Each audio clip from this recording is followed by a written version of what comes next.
علی بھائی آپ کا کہنا ہے کہ خارجی کافر نہیں، لیکن سنن ابن ماجہ کی حدیث کے مطابق ان کو کافر کہا گیا ہے۔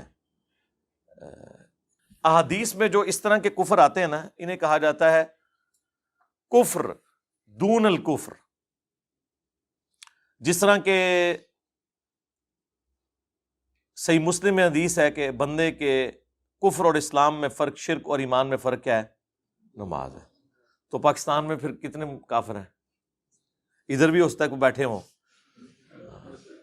تو اس کی تعویل کیا کی جاتی ہے کہ عمل کفار والا ہے، یہ وہ کفر نہیں ہے جو اسلام سے نکالتا ہے۔ یہ کفر ہوتا ہے عربی میں انکار، ناشکری کے معنوں میں، کسی خاص اسپیسیفک معنوں میں۔ اچھا، یہ تعویل ہم کیوں کرتے ہیں؟ اگر ہم یہ نہیں کریں گے نا تو دنیا میں ہر فرقہ پھر اسلام سے ایک دوسرے کو نکالے بیٹھا ہوا ہے۔ یہ تعویل ہم اس لیے کر رہے ہیں کہ یہ یہاں کفر سے مراد امام وقت کو چھوڑ جانے والا ہے۔ جس طرح کے صحیح مسلم میں حدیث ہے جو امام کی بیعت کے بغیر مرا وہ جاہلیت کی موت مرا۔ اب اسلام کی ٹرم میں جب جاہلیت، زمانہ جاہلیت بولا جاتا ہے تو اس سے مراد کیا ہوتا ہے؟ کفر کا زمانہ۔ تو جن لوگوں نے حضرت علی کی بیعت نہیں کی تو ان کو ہم کہتے ہیں کہ کافر مر گئے، انہوں نے وقت کے امام کو نہیں پہچانا اور جاہلیت کی موت مرے۔ کبھی ہم کہتے ہیں وہ کافر مر گئے؟ ہم کہتے ہیں نہیں، یہاں جاہلیت سے مراد یہ ہے کہ گویا وہ عمل کیا، اوور آل کافر نہیں ہے۔ یہ پیورلی علمی بحثیں ہیں۔ سب سے بڑھ کر مولا علی سے زیادہ تو کوئی نہیں خوارج کو جانتا نا، تو سب سے پہلے تو مولا علی سے فتویٰ آنا چاہیے تھا نا یہ کافر ہیں۔ تو میں نے المصنف ابن ابی شیبہ سے بتایا ہے کہ ان سے پوچھا گیا کہ یہ کافر ہیں تو انہوں نے کہا کہ یہ کفر ہی سے تو بھاگے ہیں، تو وہ یہ حدیث پیش کر دیتے نا۔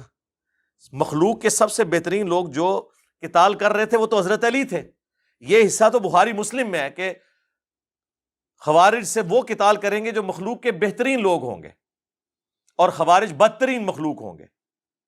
اور حضرت علی یہ حدیث بیان کرتے ہوئے کہتے ہیں کہ میں آسمان سے زمین پہ گر پڑوں یہ تو مجھے گوارا ہے، لیکن یہ گوارا نہیں کہ میں رسول اللہ پہ کوئی ایسی بات کروں جو میں نے خود نہ سنی ہو صلی اللہ علیہ وآلہ وسلم۔ یعنی انہوں نے یہ بتایا کہ میں جو بولنے جا رہا ہوں یہ کوئی چھوٹی بات نہیں ہے، چونکہ آپ اپنے فوجیوں کا مورائل بلند کر رہے تھے، کیونکہ صحابہ میں یعنی وہ جب ان کی داڑیاں نمازیں دیکھتے تھے تو وہ کہتے تھے ہم مسلمانوں کو قتل کر رہے ہیں۔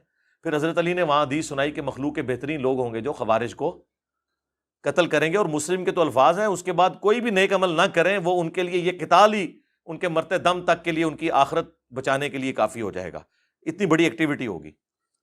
لیکن اس کے باوجود حضرت علی کیا کہہ رہے ہیں کہ یہ کفر ہی سے تو بھاگے ہیں، کیونکہ انہوں نے یہ سمجھا میں کافر ہو گیا ہوں تو مجھے بھی چھوڑ گئے۔ تو حضرت علی نے تو اس حدیث کا انکار کر دیا آپ کے ذوم میں، لیکن میرے نزدیک انکار نہیں کیا، انہوں نے اس کی صحیح ڈیفینیشن بتائی۔ پھر پوچھا گیا منافق ہے، انہوں نے کہا منافق کہاں سے ہو سکتے ہیں؟ منافق تو اللہ کا ذکر نہیں کرتے مگر بہت تھوڑا، یہ تو اتنی لمبی نمازیں پڑھتے ہیں۔ اور بخاری مسلم میں الفاظ ہیں کہ اے علی اتنی لمبی وہ نمازیں پڑھیں گے کہ تمہیں بھی ان کی نمازوں پہ رشک آئے گا۔ تو نماز تو اللہ کی پڑھ رہے ہیں نا وہ۔ اچھا، اور پھر حضرت علی سے جو ان کا اختلاف ہے وہ بھی حضرت علی کی محبت میں ہے کہ معاویہ کے ساتھ آپ صلح کیوں کر رہے ہیں، یہ باغی ہے، یہ واجب القتل ہے۔ یہ ان کا سٹانس تھا، ان کو کوئی اپنی ذاتی اختلاف نہیں تھا۔ ہم جو انہیں غلط کہتے ہیں وہ اس لیے کہ امام وقت کے حکم کی انہوں نے نافرمانی کی۔ جس طرح کہ اگر نعوذ باللہ صحابہ کرام صلح حدیبیہ کے موقع پر رسول اللہ کا حکم ماننے سے انکار کر دیتے حضور کی محبت میں ہی، جو شروع میں ریلیکٹنٹ تھے، حضرت عمر بھی، بخاری میں الفاظ ہیں کہ یا رسول اللہ ہم دب کے کیوں صلح کریں، ٹھیک ہے،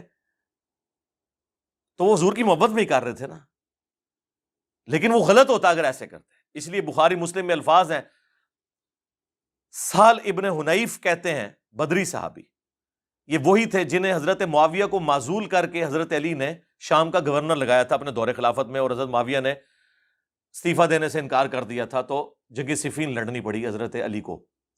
سہل بن حنیف جنگ صفین کے موقع پر بخاری اور مسلم دونوں میں الفاظ ہیں، وہ اپنا گھوڑا دوڑا کے صحابہ کرام میں آتے ہیں اور وہ کہتے ہیں کہ اگر صلح حدیبیہ کے دن ہمارے اختیار میں ہوتا تو ہم رسول اللہ کے فیصلے کو بدل دیتے، اور پھر انہوں نے اسپیسیفکلی مینشن کیا کہ حضرت عمر اس صلح کے اوپر خوش نہیں تھے، اور اگر زبردستی کرنی ہوتی تو حضرت عمر جو ہیں نعوذ باللہ اس فیصلے کو بدل دیتے، انکار کر دیتے۔ وہ اگر خدا نخواستہ ایسا ہوتا تو اپنے ایمان سے یاد ہو بیٹھے، لیکن ایسا نہیں ہوا۔ تو انہوں نے فوجیوں کو کہا کہ اس دن نبی علیہ السلام کے فیصلے کو ہم نے قبول کیا، آج تمہارا کام ہے کہ علی کے فیصلے کو قبول کرو۔ وہ تحکیم کا مسئلہ، وہ پھر ایک دردناک سٹوری ہے۔ لیکن بخاری مسلم کی اس حدیث سے یہ بھی پتہ چل گیا کہ سہل بن حنیف بدری صحابی صلح حدیبیہ کے ساتھ جوڑ رہے ہیں تحکیم کے مسئلے کو۔ صلح حدیبیہ میں اللہ کے نبی اور صحابہ ایک طرف تھے اور دوسری طرف مشرکین عرب تھے، اور اس موقع پر مولا علی اور ان کے ساتھی ایک طرف تھے اور دوسری طرف اہل شام تھے۔ تو یہ اس میں اہل شام کی جتنی فضیلت آئی ہوئی ہے نا وہ آپ کو پتہ چل گئی ہوگی، کیونکہ جب اب جوڑا جا رہا ہے نا اس کے ساتھ، وہ تو بخاری میں موجود ہے، جب حضرت علی نے وہ محمد رسول اللہ مٹانے سے انکار کر دیا تھا، جب کافروں نے اعتراض کیا ہم تو آپ کو اللہ کا رسول نہیں مانتے، آپ لکھیں محمد بن عبداللہ، حضور نے کہا علی کاٹ دو اور لکھ دو، انہوں نے کہا یا رسول اللہ میں تو نہیں کاٹوں گا۔ اب یہ کس حضور کی محبت میں انہوں نے کہا، پھر حضور نے کہا ادھر مجھے دو، پھر آپ نے لکیر پھیری اور اپنے ہاتھوں سے لکھا۔ اور حضرت ابوبکر کہتے ہیں حضور کی ہینڈ رائٹنگ اتنی اچھی نہیں تھی، اس لیے کہ آپ کو اللہ تعالیٰ نے یہ ملکہ نہیں دیا تھا، یہ حضور کا معجزہ تھا کہ آپ لکھ پڑھ نہیں سکتے تھے، کیونکہ سورہ العنکبوت میں اگر ایسا ہوتا تو لوگ گمان کرتے یہ کتاب آپ نے خود لکھ لی ہے۔ حضور کے حق میں لکھا پڑھا نہ ہونا یہ عیب نہیں ہے، خوبی ہے، اور لکھا پڑھنے سے مراد جاہل ہونا نہیں ہے، اللہ نے انہیں علم سکھایا ہے، لیکن یہ اللہ تعالیٰ نے ان کو معجزہ دیا ہے کہ تو وہاں پہ حضرت علی نے جو انکار کیا تو وہ اس وجہ سے نہیں تھا کہ نعوذ باللہ نافرمان تھے۔ اور اسی حدیث کا ایک طریق سنن نسائی الکبریٰ کے اندر موجود ہے، خصائص علی والے چیپٹر کے اندر، وہ بڑا دردناک ہے۔ اس میں پہلے تو وہ مناظرہ بھی ہے جو خوارج اور ابن عباس کے درمیان ہوا، جو ہم نے ریسرچ پیپر 5B کربلا والے میں ڈالا ہوا ہے، اور دوسرا یہ وہ روایت لے کے ہے کہ حضرت علی نے جب یہ انکار کیا نا، حضور نے یہ کیا تو اس کے بعد نبی علیہ السلام نے حضرت علی کو ایک رازداری کی بات بتائی اور کہا کہ اے علی تم پہ بھی اسی طرح کا ایک وقت آئے گا، اس وقت تمہیں بھی وہی کچھ کرنا ہوگا جو آج میں کر رہا ہوں۔ یعنی رسول اللہ نے اپنی جگہ علی کو رکھا اور مشرکین عرب کی جگہ حضرت علی کے مخالفین کو رکھا، تبھی ریزیمبلنس بنے گی نا۔ انہوں نے کیا کہا تھا کہ ہم محمد رسول اللہ نہیں مانتے، محمد بن عبداللہ لکھو۔ جب حضرت علی اور حضرت معاویہ کے درمیان جنگ بندی ہوئی، جو معاہدہ لکھا گیا اس میں لکھا تھا امیر المؤمنین خلیفۃ المسلمین علی ابن ابی طالب اور معاویہ ابن ابی سفیان کے درمیان۔ تو معاویہ بن ابی سفیان رضی اللہ تعالیٰ عنہ، ہم تو ہماری تو مجبوری ہے جی، صحابی ہونے کی وجہ سے ہم احترام سے نام لیتے ہیں اور رضی اللہ عنہ کہتے ہیں، نبی الاسلام کی نسبت کی وجہ سے۔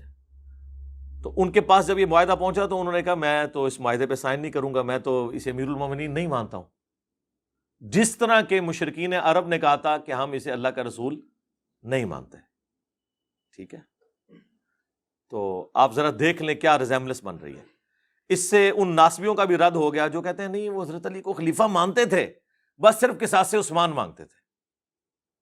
وہ اس سے بڑھ کے تو جامعہ ترمذی اور سنن ابی داؤد میں موجود ہے کہ بنو امیہ کے لوگ کہتے ہیں علی تو خلیفہ ہی نہیں ہے اور خلافت تو ہم میں ہے، جس پہ حضرت سفینہ نے کہا تھا یہ ان کی پیٹھ سے جھوٹ نکلا، ان کی بادشاہت روئے ارض کی بدترین بادشاہت ہے۔ اور مسند ابی داؤد طیالسی اور مصنف ابن ابی شیبہ میں تو یہاں تک موجود ہے کہ یہ بدترین سخت گیر بادشاہ ہیں، اور ان کا پہلا بادشاہ معاویہ ابن ابی سفیان ہے۔ اور راوی حدیث جب حضرت سفینہ سے پوچھتا ہے کہ پھر حضرت معاویہ کیا ہوئے اگر خلافت 30 سال تک ہے، جب حضرت سفینہ کہتے ہیں ابو بکر کے 2 سال، عمر کے 10 سال، عثمان کے 12، علی کے 6، اور حسن ابن علی کے 6 مہینے بھی اس میں شامل ہیں، 5.5 سال، اور یہ مل کے 6۔ ان کا معاویہ تو بادشاہ ہیں، اور مصنف ابن ابی شیبہ میں آیا کہ سخت گیر بادشاہ اور پہلا معاویہ ابن ابی سفیان ہے۔ یعنی حضرت سفینہ حضور کے آزاد کردہ غلام، وہ ان کو خلیفہ نہیں مانتے تھے بلکہ بادشاہ مانتے تھے۔ ہم خلیفہ بھی نہیں مانتے، یہ ذہن میں رکھیے گا، خلیفہ راشد چھوڑ دیں، خالی خلیفہ بھی نہیں مانتے، ملک مانتے ہیں۔ ہاں ان معنوں میں تو خلیفہ آپ بے شک عمران خان کو بھی کہہ لیں اور شہباز شریف کو بھی کہہ لیں حکمران کے طور پہ، یزید کو بھی کہہ لیں آپ کا دل کرے، لیکن اگر خلیفہ ان ٹرو سینس کے اندر ہے تو وہ خلفائے راشدین وہی ہیں۔ اب حضرت علی رضی اللہ تعالیٰ عنہ علیہ السلام کو حضور نے فرمایا کہ تمہیں بھی پھر وہی کرنا پڑے گا جو مجھے کرنا پڑا. تو وہ جب حضرت معاویہ نے وہ تحریر واپس کی نا تو حضرت علی رضی اللہ تعالیٰ عنہ نے کہا صدق رسول اللہ صلی اللہ علیہ وآلہ وسلم، رسول اللہ نے سچ کہا تھا، اور کہا کہ یہ مٹا دو، تم لکھو علی ابن ابی طالب اور معاویہ ابن ابی سفیان کے درمیان. ٹھیک ہے، اس میں حضرت علی کی جو تکلیف ہے اس کا تو آپ اندازہ کر سکتے ہیں، لیکن آپ اس چیز کا اندازہ کریں کہ مخالفین کے اوپر جو وعید فٹ ہوئی ہے کہ انہوں نے محمد رسول اللہ کا انکار کر کے محمد بن عبداللہ لکھوایا، حالانکہ وہ مشرک تھے. سمجھ میں آتا ہے، یہاں پہ کلمہ گو مسلمان تھے اہل شام، اور انہوں نے امیر المومنین خلیفۃ المسلمین علی ابن ابی طالب کٹوا کر کیا لکھوایا؟ علی ابن ابی طالب. تو ریزیمبلنس تو سیم ہے. تو دیکھ لیں کس کی نسبت کہاں جڑی ہوئی ہے. علی کے ماننے والے رسول اللہ کے ساتھ کھڑے ہیں، اور علی کے مخالفین اس جگہ پر رسول اللہ نے انہیں کھڑا کیا. ہم نہیں کھڑا کرتے، وہ کہیں گے جی فتویٰ لگا دیا، جہاں پر نبی الاسلام کے مخالفین صلح حدیبیہ کے موقع پر کھڑے ہوئے تھے. خیر وہ یہ ایک دردناک چیز ہے تحکیم کے اوپر. یہ جو جنگ بندی ہوئی اور اس میں پھر وہ 2 بندے نامینیٹ ہوئے، ادھر سے ابن عباس نے جانا تھا مولا علی کی طرف سے، انہوں نے کہا ہم ابن عباس کو نہیں مانیں گے، یہ حضرت علی کا رشتہ دار ہے. صرف ابو موسیٰ اشعری کو یعنی دھکے سے ایسا بندہ چوز کیا جو اتنے اچھے طریقے سے ڈیبیٹ نہیں کر سکتا تھا. اور ادھر سے آئے جناب اتنی پرسنالٹی کہ ان کے نام کے اوپر آج تک عمرو و یار کی کہانیاں پڑھائی جاتی ہیں، یعنی ان کی نسبت کی وجہ سے. میں نے نہیں لکھی کہانیاں، میرے متھے نہ مار دینا. عمر ابن عاص رضی اللہ تعالیٰ عنہ، ہم تو نام احترام سے لیں گے، ظاہر ہے صحابی ہیں، صلح حدیبیہ کے بعد مسلمان ہوئے لیکن فتح مکہ سے پہلے مسلمان ہوئے ہیں، یہ بھی اور حضرت خالد بن ولید بھی.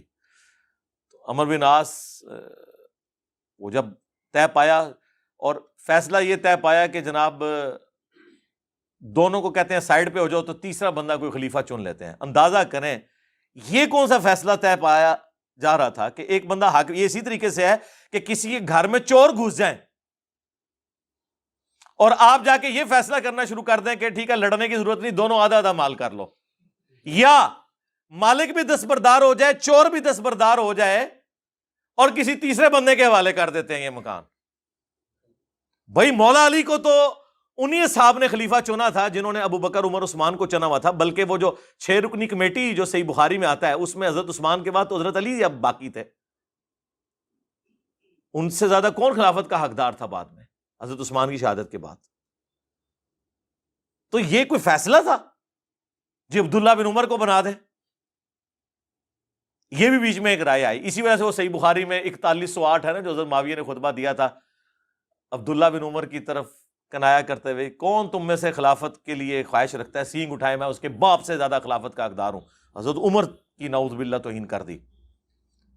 تو عبداللہ بن عمر کہتے ہیں بعد میں نے ارادہ کیا کہ میں اپنی گوٹ کھولوں، جو میں ایسے کر کے بیٹھا تھا احتبا کر کے دونوں گھٹنوں کو، اور میں کھڑے ہو کے اسے کہوں کہ معاویہ تجھ سے زیادہ خلافت کا حقدار وہ ہے جس نے تجھ سے اور تیرے باپ سے اسلام کی خاطر جنگیں کی ہوئی ہیں، یعنی عبداللہ بن عمر، کیونکہ غزوہ خندق کے چیپٹر میں یہ حدیث امام بخاری لے کے آیا ہے.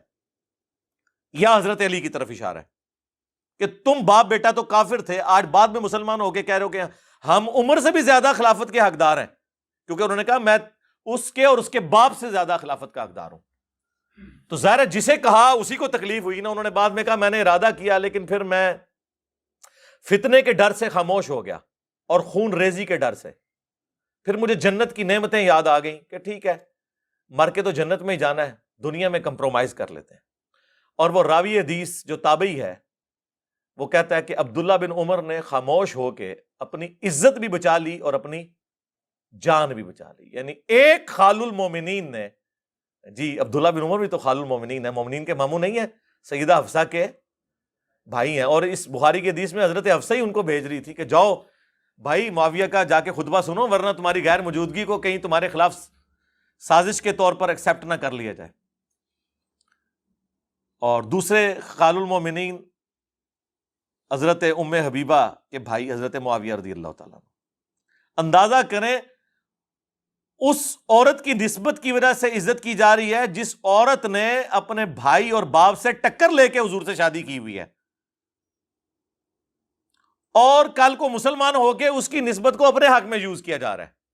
یعنی آپ پہلے مخالفت کریں کہ تم اس نبی پہ ایمان کیوں لائی ہو، اور کل کو جب آپ ایمان لے آئیں تو آپ کہیں کہ میں تو اس کا بھائی ہوں، میں تو اس کا باپ ہوں. خیر، وہ تحکیم کے اس موقع کے اوپر، یہ بھی تحکیم کے بعد کا واقعہ ہے جو یہ میں بخاری 4108 بیان کر رہا ہوں. باقی آپ میرا کربلا والا ریسرچ پیپر پڑھیں تو الحمدللہ ہر چیز آپ کو کلیئر ہو جائے گی. چلے خیر، وہ تحکیم کے مسئلے پہ آئے. وہاں سے جناب ابو موسیٰ اشعری کو انہوں نے کہا مانیں گے، ادھر سے عمرو بن عاص گئے اور جی معزول کر دیں جی. اور عمرو بن عاص نے کہا کہ سب سے پہلے ابو موسیٰ اشعری سے کہا کہ تم کھڑے ہو کے اناؤنسمنٹ کرو کہ میں علی کو معزول کرتا ہوں اور معاویہ کو بھی معزول کرتا ہوں. پھر میں کھڑے ہو کے اناؤنسمنٹ کروں گا کہ میں معاویہ کو معزول کرتا ہوں اور علی کو بھی کرتا ہوں، کوئی اور بندہ چنیں گے. لیکن رزلٹ کیا نکلا؟ ابو موسیٰ اشعری جو ہیں وہ تو ممبر پہ چڑھ کے انہوں نے یہ بات کر دی. ہمارے نزدیک تو بالکل غلط فیصلہ تھا. عمرو بن عاص جب چڑھے انہوں نے کہا کہ دیکھو اس نے تو علی کو بھی معزول کر دیا اور معاویہ کو معزول کیا، میں معاویہ کو بحال کرتا ہوں، اسے خلیفۃ المسلمین بناتا ہوں اور علی کو معزول کرتا ہوں. ایک صوبے کے گورنر کو خلیفۃ المسلمین بناتا ہوں. یعنی ان کہتے ہیں وہ کھلونے دی تھان دیتی تے منجی ڈا کے بہ گئے. تو ابو موسیٰ اشعری جو ہے انہوں نے، ان کو پھر غصہ آیا کہ یہ تو کمرے کے اندر کیا کمٹمنٹ کر کے آیا تھا. تو انہوں نے کہا کہ تو جو ہے نا تیری مثال کتے کی مثال ہے اے عمر. یہ انہوں نے کہا، میں نے نہیں کہا. تو انہوں نے کہا تیری مثال گدھے کی مثال ہے. ٹھیک ہے، خیر اسی کے اوپر وہ چپکلش ہوئی، معاملہ یہیں پہ ختم ہو گیا. پھر حضرت علی واپس چلے گئے. ابھی صفین پارٹ 2 ہونا تھا لیکن خوارج نے حضرت علی کو شہید کر دیا. اس کے بعد پھر ابو موسیٰ اشعری پوری زندگی حضرت علی کے سامنے نہیں کبھی آئے، شرمندگی کے مارے جو کچھ ایکٹیویٹی پرفارم ہوئی. اسی وجہ سے شیعہ جو ہیں ابو موسیٰ اشعری کو برا کہتے ہیں. تو وہ کوئی 100% پھینکنے والی بھی ان کی بات نہیں ہے، مس ہینڈلنگ تو ان سے ہوئی ہے. ہم یہ کہتے ہیں وہ صحابی ہیں، صحابیت کا احترام کریں. دیکھیں سر، ہمارے جتنا جگرا ہے کسی کا؟ ہم تو مولا علی کے مخالفین کو بھی کہتے ہیں کہ یار صحابی ہیں، احترام کریں.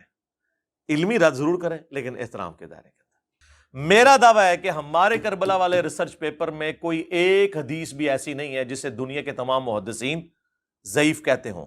یہ ضرور ہے، اور میں شروع دن سے کہہ رہا ہوں کہ کسی حدیث کو شیخ البانی صحیح کہتے ہوں گے اور شیخ زبیر صاحب کے نزدیک وہ ضعیف ہوگی، کسی کو شیخ زبیر صاحب ضعیف کہتے ہوں گے، شیخ البانی کے نزدیک وہ حدیث صحیح ہوگی. میں نے وہ ساری اس لیے جمع کی ہیں تاکہ جس کا اعتماد جس کی تحکیم کے اوپر ہے وہ اس پہ اعتماد کرے اور اس میں سے اپنا حصہ نکال کے ہمارے مقدمے کو سمجھے. ہمارا مقدمہ تو بخاری مسلم سے ثابت ہے. ہمارے مقدمے کے لیے بخاری کی ایک حدیث ہی کافی ہے، 2812 اور 447. عمار کو ایک باغی جماعت قتل کرے گی، عمار انہیں اللہ اور جنت کی طرف بلا رہے ہوں گے اور وہ جماعت جہنم کی طرف بلا رہی ہوگی. اس حدیث میں حضرت معاویہ رضی اللہ تعالیٰ عنہ کی جماعت کو باغی اور جہنم دوزخ کی طرف بلانے والی جماعت نبی الاسلام نے فرمایا. اس پہ میری کی ایک ویڈیوز ریکارڈڈ ہے، کربلا والا ریسرچ پیپر پڑھ لیں. دوست کی جماعت نہیں، اس کی طرف بلانے والی. ہماری تو خواہش ہے جتنے اہل ایمان تھے سب کو اللہ تعالیٰ جنت میں داخل کرے. ہاں، ہمارا کوئی لینا دینا نہیں ہے، ہم تو اسلام پہ جو افطار ٹوٹی ہے اس کو ڈسکس کرتے ہیں. تو ہمارے ریسرچ پیپر میں الحمدللہ جتنی حدیثیں ہیں وہ 100%. یہ بعض لوگوں نے ہمارے اسٹوڈنٹس میں سے بھی ہنگامہ کھڑا کرنے کی کوشش کی اور وہ خام خواہ غلط چیزوں کو رنگ دے رہے ہیں اور وہ ہماری تحقیقات سن کے ہمیں وہ چیزیں بلیم کے طور پہ بتا رہے ہیں جو ہم نے خود بتائی نہیں ہیں. نہ سرکار، نہ، کوئی غلطی نہیں. غلطی تب ہوگی کہ میں کسی حدیث کے نیچے حکم لگاؤں کہ اسنادہ صحیح اور ساتھ دیکھوں قال شیخ البانی، جبکہ شیخ البانی نے کہا ہو کہ اسنادہ ضعیف، پھر میری غلطی ہے. میں لکھوں اسنادہ صحیح قال شیخ زبیر الزئی اور زبیر الزئی صاحب نے لکھا ہو اسنادہ ضعیف، پھر میری غلطی ہے. جب میں نیچے تحکیم لگاتا ہوں تو وہ اسی لیے لگاتا ہوں تاکہ جس کا اب اکثر تو ناصبی شیخ البانی کو امام مانتے ہیں، ہم بھی کہتے ہیں وہ بہت بڑے حدیث کے امام ہیں، تو مجھے کتے نے کاٹا ہوا ہے کہ میں وہ حدیث نکال دوں جسے شیخ البانی نے صحیح کہا ہو، جسے امام ترمذی نے حسن صحیح کہا ہو، جو حدیث امام حاکم اور امام ذہبی کے اصولوں کے مطابق صحیح ہو۔ اب یہ وہ چار بڑے امام ہیں جنہیں اہل حدیث زبیلی زئی صاحب سے بڑا امام مانتے ہیں، یعنی وہ حدیث جو ترمذی میں ہے کہ وہ عبید اللہ ابن زیاد کا جب سر کاٹ کے مختار سقفی کے سامنے رکھا گیا تو اس کے نتنوں میں سانپ گھس گیا تھا۔ اس حدیث کو شیخ زبیر صاحب کہتے ہیں کہ اس میں آمش کی تدلیس ہے، میں اسے ضعیف کہتا ہوں۔ میں نے جب شیخ صاحب سے پوچھا، شیخ صاحب کہتے ہیں میرے نزدیک ایک سانپ نہیں 1000 سانپ اس کے نتنوں میں داخل ہونے چاہیے۔ ہاں وہ کہتے ہیں میں تو خوش ہوں، لیکن میں اصول پہ بات کر رہا ہوں، مجھے اس کی سما کی تصریح نہیں ملی۔ لیکن جو آمش کی تدلیس کو نہیں مانتے، پاکستان کے آلموسٹ سارے اہل حدیث سوائے اکا دکا کے، وہ کہتے ہیں کہ آمش کی تدلیس سے ہم صرف نظر کرتے ہیں، چاہے ارشاد اللہ قصری صاحب ہوں، خواہ وہ شیخ البانی ہوں، امام ذہبی ہوں، امام ترمذی ہوں، اس لیے وہ حدیث کو صحیح کہتے ہیں۔ تو میں نے وہ حدیث ڈالی ہوئی ہے، تو بعض لوگوں نے اعتراض کیا انجینئر صاحب نے ضعیف روایت ڈالتی ہے، منو پہ دس دن ہے، میرے کو سیکھ کے منو پہ دس دن ہے، سرکار ضعیف نہیں ہے۔ جن کے خلاف ناسبیت کا مقدمہ ہے ان کے نزدیک وہ بالکل صحیح ہے۔ آپ کو سمجھ آئی یہ بات کی؟ یہ میں کیسے نکال دوں جو کہ میرے پاس ایک ہتھیار ہے؟ آپ یہ چاہ رہے ہیں میں وہ ہتھیار نکال دوں، اور جو میں ہتھیار لے کے آؤں جس کو وہ مانتے ہی نہیں ہیں، تو میرے تو دونوں ہتھیار ہی فارغ ہو گئے نا۔ ہمارا مقدمہ تو بخاری مسلم میں ہے، لہذا اس میں جہاں جہاں پہ بھی کوئی روایت ہے الحمدللہ وہ محدثین کے نزدیک کبھی کسی محدث کے حکم میں صحیح ہوگی، کبھی کسی کے، دو نمبری نہیں ہوگی۔ اللہ کا شکر ہے دو نمبری یہاں پہ نہیں ہے۔ دو نمبری کے لیے ضروری ہوتا ہے کہ آپ کسی فرقے کو فالو کریں۔ ہم تو ہر اس بات کو فالو کر لیتے ہیں جو صحیح ہوتی ہے، تو ہمیں موقف بدلنے میں کوئی ٹائم نہیں لگتا الحمدللہ۔ کہیں پہ غلطی ہو اپنا رجوع ریکارڈ کرواتے ہیں، لیکن وہ غلطی ہونی بھی چاہیے نا، خام خواہ تو نہیں رجوع ریکارڈ کرانا، یا خام خواہ میرے ساتھ اختلاف رائے تو نہ کوئی کرے، کوئی بات بنتی بھی ہو نا۔ آٹا گوندے ہلدی کیوں ہے؟ تو آٹا گوندے ہوئے ہلنا تو پڑے گا نا۔ وہ ایک ناسبی نے اعتراض کیا، جی وہ آپ نے ترمذی کی آدھی حدیث لکھی ہے، وہ حدیث پوری لکھی ہوئی ہے بھائی ترمذی کی، کہ پہلا شخص جو اسلام قبول کیا جس نے، زید ابن ارقم کہتے ہیں وہ علی ابن ابی طالب ہے۔ کہتے ہیں نہیں جی ابراہیم نخعی کا ساتھ قول تھا کہ وہ حضرت ابوبکر کہتے ہیں۔ بھائی ابراہیم نخعی کی روایت جو ہے وہ مرسل ہے، صحیح مسلم کے مقدمے میں ہے کہ تابعی کا قول کوئی شے نہیں ہے جب تک صحابی کو مینشن نہ کرے۔ جب ایک روایت آدھی جو روایت ہے وہ موقوف ہے ایک صحابی تک جو سابقون الاولون میں سے ہیں، اور باقی جو آدھا اس کا جو حصہ ہے وہ ہے ہی ضعیف اور مردود اور مرسل ہے، میں نے اس کو نہیں لکھا، تو اس سے کیا فرق پڑتا ہے؟ جبکہ میں اس پمفلٹ کے لکھنے سے پہلے پوری ویڈیو ریکارڈ کروا چکا ہوں، پہلا مسلم کون، اس میں نے اس کو پورا بریف کیا ہے۔ یہاں پہ میں کرتا تو یہ پمفلٹ میں 4 صفحے مجھے اور ایڈ کرنے پڑتے ایک ضعیف روایت کے بارے میں بتانے کے لیے کہ یہ ضعیف کیوں ہے۔ اس لیے میں نے جو صحیح پورشن ہے وہی لکھا ہے۔ سمجھ آئیے آپ کو بات کی؟ اور اس کو 2 نمبری کہہ کے پیش کرتے ہیں۔ 2 نمبری کیوں کرنی ہے؟ جو آپ 2 نمبریاں بتاتے ہیں وہ آپ کی اپنی 2 نمبریاں پکڑی جاتی ہیں۔ وہ ہمارے غلام محی الدین بھائی ہیں، یہ لفظ ہے محی الدین، محی الدین ویسے بول دیتے ہیں لیکن اصل لفظ ہے محی الدین۔ تو وہ مجھے کئی بار کہتے ہیں علی بھائی تحکیم کے اوپر کوئی ویڈیو ریکارڈ کرائیں، تحکیم کے اوپر کوئی ویڈیو ریکارڈ کرائیں۔ چلیں آج ان کی خواہش پوری ہوگی۔ میں نے وہ خطرناک قسم کی باتیں جس سے کانپے ٹانگ جائیں، وہ خطرناک باتیں جس سے ٹانگیں کانپ جائیں، میں نے جو کچھ فی الودی میرے دماغ میں آئی میں نے بیان کر دی۔ باقی میرا خیال ہے ظہور احمد فیضی صاحب جنہوں نے خصائص علی کے اوپر کام کیا، ایک بریلوی عالم، غلام سو سعیدی صاحب کے شاگرد ہیں، بہت محقق آدمی ہیں۔ صلح حسن پہ بھی انہوں نے ایک کتاب لکھی ہے، اور اب مسئلہ افضلیت کے اوپر بھی انہوں نے کتاب لکھی ہے۔ وہ میرا خیال ہے اب اس کے اوپر کام کر رہے ہیں، مسئلہ تحکیم کے اوپر۔ کچھ تو ویسے انہوں نے مختلف جستہ ذکر کیا ہے، باقی اگر وہ نہیں کر رہے تو میں ان سے ریکویسٹ کروں گا اس ویڈیو کی وساطت سے بھی کہ وہ ماشاءاللہ کمپیٹنسی رکھتے ہیں۔ حضرت معاویہ رضی اللہ تعالیٰ عنہ کے فضائل میں جو جھوٹی روایتیں اکٹھی کی تھیں دعوت اسلامی والوں نے، انہوں نے ان کے رد کے اوپر بھی ایک اتنی موٹی کتاب لکھی ہے۔ باقی ہم تو بس اجمالاً چیزیں بیان کر دیتے ہیں تاکہ آپ کے لیے اصلاح کا اس میں کوئی معاملہ ہو جائے، مقصد کسی کو ذلیل کرنا نہیں ہوتا۔ تو بات کہاں سے کہاں نکلی تھی وہ خوارج والی، وہ میں نے آپ کو کہا نا کہ کبھی آمد ہوتی ہے نا، آج ہو گئی، وہ اللہ نے فیصلہ کرنا ہوتا ہے شرح صدر کب ہو. یہ کشف نہیں ہے، الہام نہیں ہے، یہ شرح صدر ہے. جسٹ لائک جب کسی شاعر کے اوپر کوئی دکھی کیفیت ہو تو وہ اشعار کہہ دیتا ہے، تو ہمارا بھی یہی معاملہ ہوتا ہے کہ ہم اس طرح کی جب کوئی بات ہے، اب دیکھیں وہ بائی چانس ہی، مطلب میں ایک جملہ بولا، جب کبھی ہم کوئی بات کرتے ہیں نا کہ جی فضائل مال میں یہ لکھا ہے، تو وہ دیوبندیوں کے مولوی کہتے ہیں او جی تو فلانے بزرگ نے بھی لکھا ہوا ہے، آپ ان کو کوئی نہیں غلط کرتے. او میں کیڑا جو فلانا. پھر اس میں نے ایک جملہ بولا، وہ فی البدی اللہ نے میری زبان سے جاری کیا کہ بھئی جب ہم کتاب و سنت کے دائرے میں حضرت معاویہ رضی اللہ تعالیٰ عنہ، حضرت عمر بن عاص رضی اللہ تعالیٰ عنہ، حضرت مغیرہ ابن شعبہ رضی اللہ تعالیٰ عنہ سے اختلاف رکھ سکتے ہیں تو بابت شے ہی کوئی نہیں. وہ اس وقت جب جملہ میری زبان سے نکلا، وہ پھر اسے کوئی شرف قبولیت حاصل ہو گیا، اور اب تو ماشاءاللہ وہ کمپلیٹ ہو گیا. کیا؟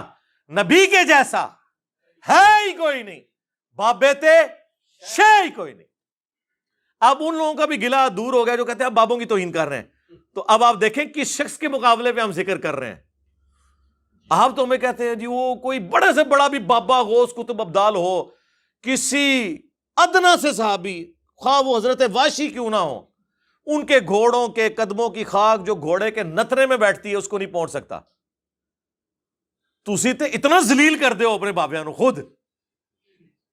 میں تو رسول اللہ کے مقابلے پہ کہہ رہا ہوں کہ نبی کے جیسا ہے ہی کوئی نہیں، بابے تے شے ہی کوئی نہیں. تو میری بات بری لگ جاتی ہے. خود تو آپ نے اتنا ذلیل کیا ہے کہ گھوڑے کے بھی قدموں کے نیچے، وہ بھی جو جا کے ناک میں جا کے وہ ذرے بیٹھتے ہیں. ٹھیک ہے نا؟ پتہ نہیں اور کتنے کتنے تسی جناب پہنچایا ہے اپنے بزرگاں نو. ٹھیک ہے نا جی؟ وہی میں نے کہا نا، میرے ساتھ ایسی دشمنی ہے، میں کہوں نا خدا ایک ہے، انہوں نے کہنا نہیں آج تسی دو منا گے. ابھی میرا ایک کلپ آ رہا ہے، انشاءاللہ فائنل ہو گیا وہ، اس کا عنوان ہے میرے خلاف کلپ بنانے کا ثواب. ہاں کتنا ثواب ہوتا ہے اگر علی بھائی کے خلاف کلپ بنایا جائے. اس کا اتنا ثواب ہوتا ہے جس طرح دنیا میں ہر بندے کی یہ خواہش ہے نا میں مرنے سے پہلے ایک مسجد بنواؤں گا، اس طرح دنیا کے ہر عالم کی خواہش ہے کہ مرنے سے پہلے میں نے انجینئر کا رد ضرور کرنا ہے ایک بار. اس وقت تمام فرقوں کے علماء دین کی خدمت یہ نہیں سمجھ رہے کہ لوگوں کو دین سکھائیں، وہ یہ خدمت یہ سمجھ رہے ہیں کہ انجینئر صاحب کے خلاف ایک کلپ ریکارڈ کرا دیں اور لوگوں کو بتائیں کہ اس دور میں دجال سے بڑا فتنہ یہ ہے، آپ نے اس سے بچ جانا ہے. ہاں یہی خدمت کر رہے ہیں. بتائیں مجھے کیا اب اہل حدیث بریلویوں کے خلاف کلپ بناتے ہیں جو انہوں نے ادھم مچایا ہوا تھا؟ ان کے دیکھ لے پچھلے 3-4 سالوں میں سارے کلپ میرے بارے میں آ رہے ہیں، بریلویوں کے کلپ سارے میرے بارے میں آ رہے ہیں. ٹھیک ہے جی؟ دیوبند کے کلپ سارے میرے بارے میں آ رہے ہیں. شیعہ سے تھوڑے بہت امید تھی کہ وہ کوئی انصاف کا کام لیں گے، لیکن اب تو انہوں نے بھی وہ سارے کے سارے معاملات شروع کر دیے ہیں اور جھوٹے الزامات میرے اوپر لگانے شروع کر دیے ہیں. خیر میں تو خوش ہوں کہ وہ جو ہم پہ لوگ الزام لگاتے تھے یہ وابی ہے، اہل حدیثوں کے کلپ آئے 2015 میں، میں نے کہا شکر ہے میرے مالک، انہوں نے کوئی وابی کہے گا میں کہ دیکھو سارے وابی میرے خلاف تھے. ٹھیک ہے جی؟ جب یہ کہتے ہیں نہیں اندروں والے بھی بریلوی ہے، جب بریلویوں کے کلپ آئے میں کہا شکر الحمدللہ. پھر میں دعائیں کرتا تھا یا اللہ شیعہ کے بھی کلپ آئیں تاکہ میں ان کے ناسبیوں کے منہ بند کروں. ہوں دیکھو تھوک دے صاحب نال کلپ آ رہے ہیں انہوں نے بھی. ٹھیک ہے جی؟